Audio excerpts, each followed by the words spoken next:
from the Honourable Minister. There's an urgency to make progress, take risks, and move on. Now, I had the honour of being the master of ceremony at the signing of the African Continental Free Trade Area Agreement in Kigali in March, where 44 of 55 African countries created history. I'll let you into a little secret. When you have 55 heads of state in one room, it can be a bit chaotic. So I was standing there with a tranquil look on my face, but inside I was screaming.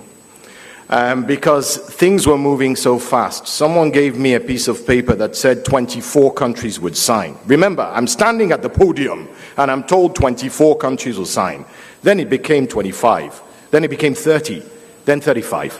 Then 40. Then 44.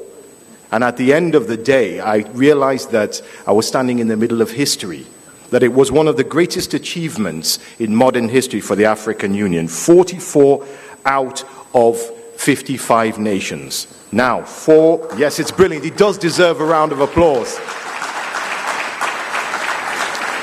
Now, 4 months on, 49 of 55 countries have signed, and 6 have ratified the African Continental Free Trade Area.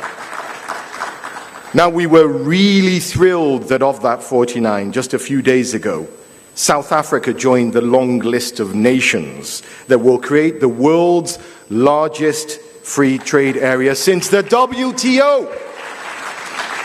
So, please welcome to give the keynote speech the president of that great nation, His Excellency Cyril Ramaphosa. Thank you.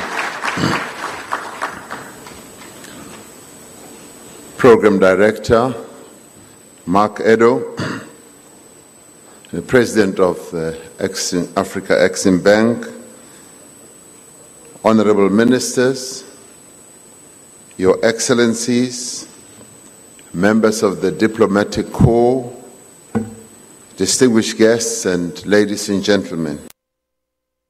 It is indeed a great honor for me to have been invited to come and join you in the celebration of this remarkable achievement. It is indeed history in the making.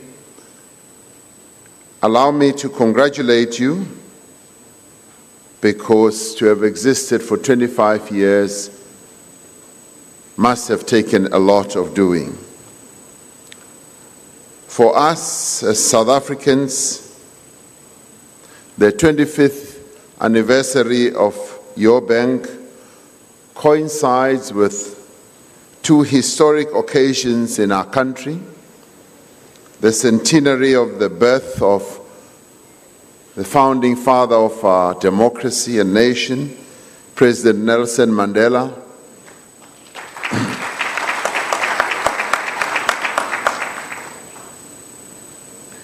and also exactly a week from today, on the centenary of the birth of one of the great women leaders in our struggle, Mama Albertina Sisulu, in October. These 2 Africans are synonymous with South Africa's struggle for freedom, justice, democracy, and equality. The outstanding role that they played in our journey to democracy will forever be etched in the annals of our history. As a country, we are today able to participate in events such as this, no longer as refugees, no longer as people in exile, but rightfully in our name and right as citizens of our country. We are inspired continuously by the work that these 2 giants did for us. We are guided also by the words of Nelson Mandela when he said, I am fundamentally an optimist. Part of being optimistic is keeping one's head pointed towards the sun, one's feet moving forward. These were dark days and moments when he was in prison, when my faith in humanity was sorely tested, but I would not and could not give myself to despair. The waylays of defeat and death are not options. We gather here in Abuja as optimists. Our heads are pointed towards the sun and our feet are moving forward.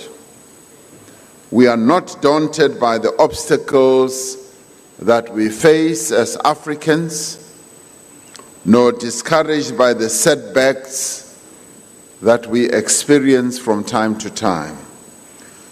We as Africans are determined to build an Africa that is prosperous, an Africa that is at peace, that is inclusive, where all its people are productive, innovative, and enjoy an improving quality of life.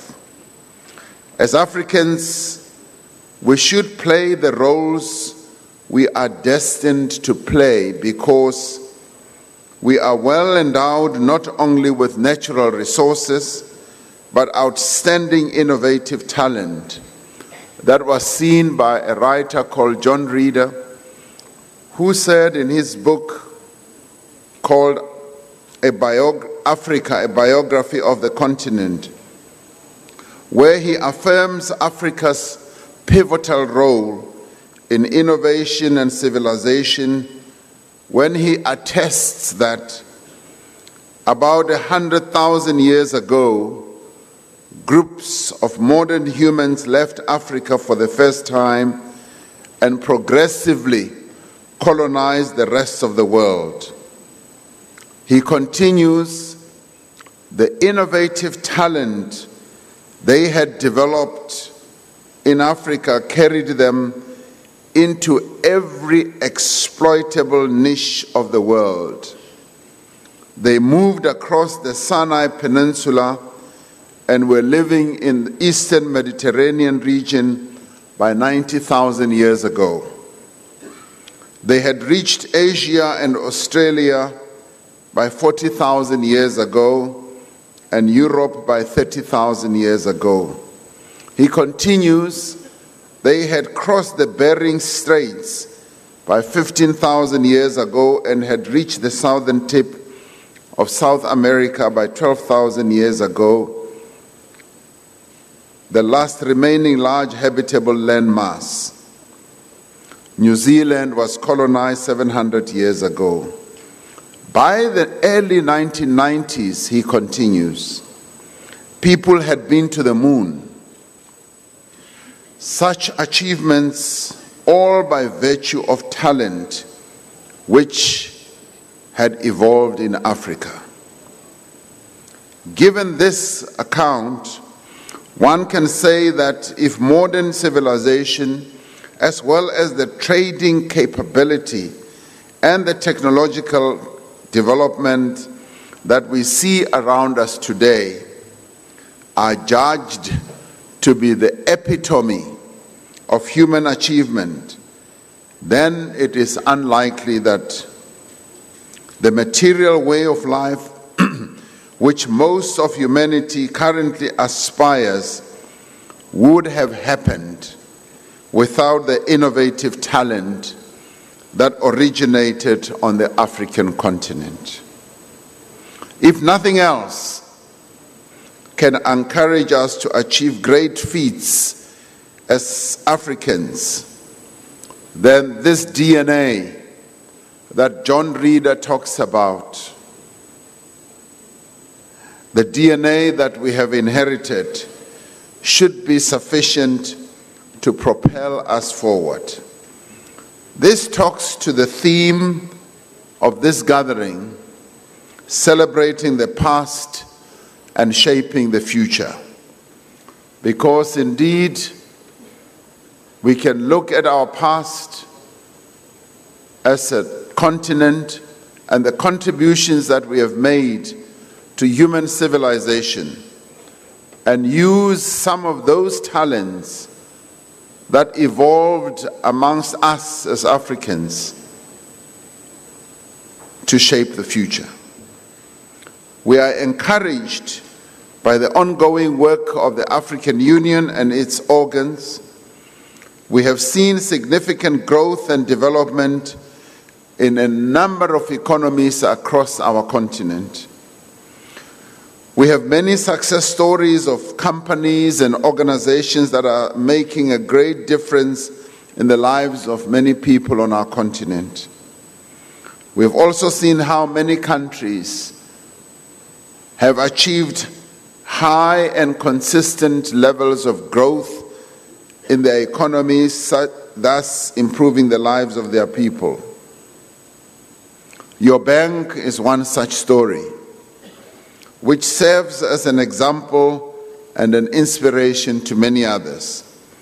We are optimistic about Africa's future because of the momentous development over the last few months in forging a free trade area across the continent. The extraordinary African Union Summit that was held in Kigali in Rwanda was indeed a watershed moment, with most of the countries on the continent, as you have heard, up to 44, signing up to the agreement on the Africa Continental Free Trade Area Agreement. In Kigali, South Africa was amongst the countries that signaled its intention to be part of this trading treaty by signing the Declaration of Intent. A number of leaders at this summit kept saying that the eyes of Africa are truly directed at two countries on the African continent, Nigeria and South Africa. They kept hoping that these two countries would sign up to the treaty. They quickly added, almost tongue-in-cheek, and said, President Ramaphosa, no pressure, no pressure. You don't have to feel under pressure to sign.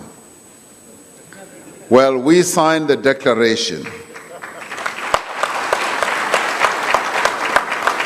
At the 31st session of the AU Assembly in Mauritania, just over a week ago, South Africa indeed joined its counterparts in signing the agreement. So today, I stand here, Minister, and I say, Nigeria, no pressure, no pressure, no pressure at all. I just wanted to tell you that we had signed, but I don't want you to feel any pressure at all. We all agree, and in this regard, I think we should applaud Nigeria as we applauded ourselves when we didn't sign, because we said, so that we have our own processes of approving international agreements.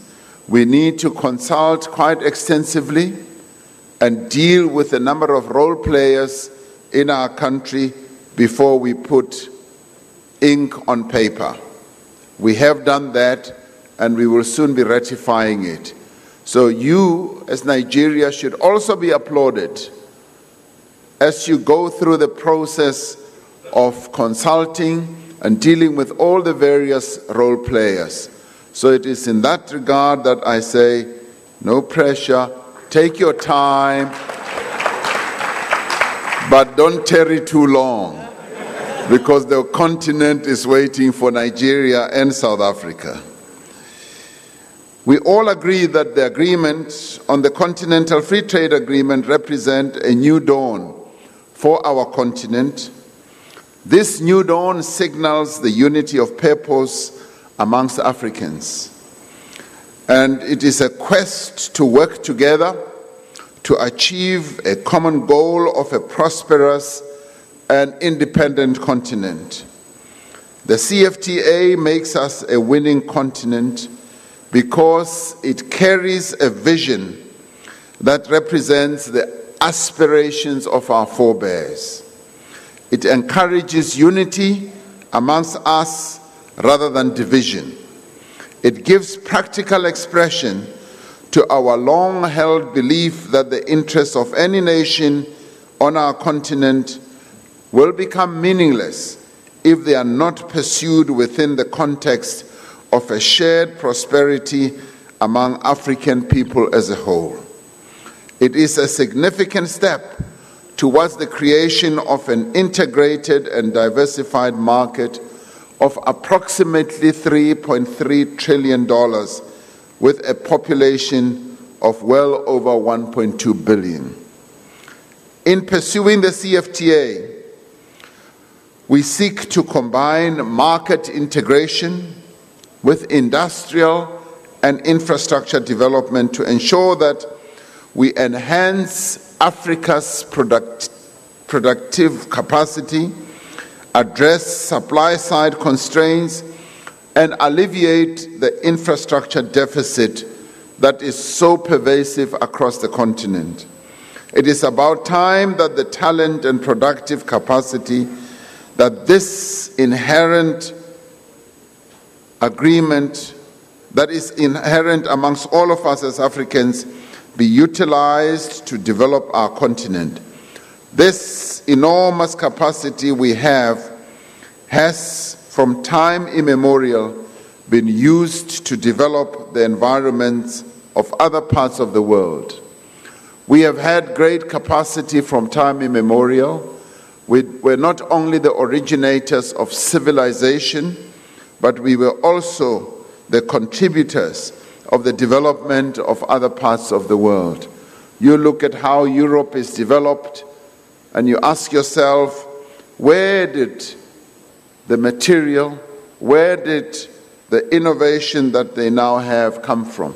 You look at North America, we contributed greatly for the development of that continent as well. We have the means to produce the goods that will be freely traded across the continent, and we need to have the roads, the railways, the ports, the air routes that are going to carry these goods. The CFTA will assist Africa as it works towards self-reliance, self-sufficiency, and greater capability. By trading amongst ourselves as Africans, we will be able to retain more resources within our continent to be shared amongst our people as we have beneficiated them. This will help in alleviating poverty and reducing inequality. European countries' GDP are driven by trade amongst each other to the extent of 68%. North America intertrade contributes 37% of their GDPs, Latin America 20%, and in our case only 15%. This has to change. This must change for the better. Integration and the economic development that will accompany this change will also contribute towards the maintenance of stability, of democracy, peace, and development on our continent. At the same time, we need to work with greater determination and urgency to end conflict as a continent and instability to create improved conditions as well as economic development. Greater integration of our market and inclusive growth provides greater possibilities to replace conflict with constructive dialogue. Integration will also assist in our efforts as a continent to silence the guns that are still raging on our continent. This annual meeting is convened at a time when the multilateral trading system is under severe strain and pressure, largely due to an abandonment by some of the nations of the agreed upon rules of engagement.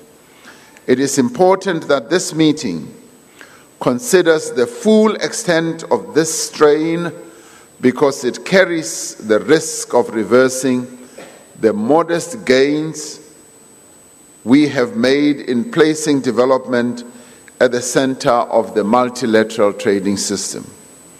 Our response must be to consolidate and advance the integration of our continental market under the